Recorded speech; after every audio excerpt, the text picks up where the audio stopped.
Mga kapuso, kasabay po ng pagpasok ng Burr months, nagkalat na rin ang online na memes ni King of Christmas Carols, Jose Marichan.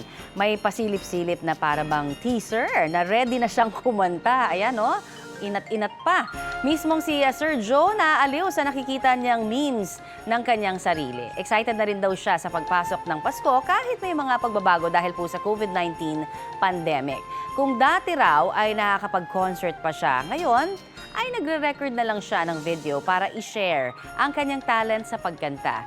May mga paalala rin ng singer sa publiko ngayon pong may COVID-19 pandemic. Let's make Christmas meaningful this year. And how do you do that? Take care of your health. If you have not been vaccinated yet, please have yourself vaccinated. Show your love by sharing your blessings with those who have less in life, of those who are hungry and those who are underemployed or unemployed. Kapuso, mauuna ka sa mga balita. Panoorin lamang ang unang balita sa unang hirit at iba pang award-winning newscast sa youtube.com/GMA News.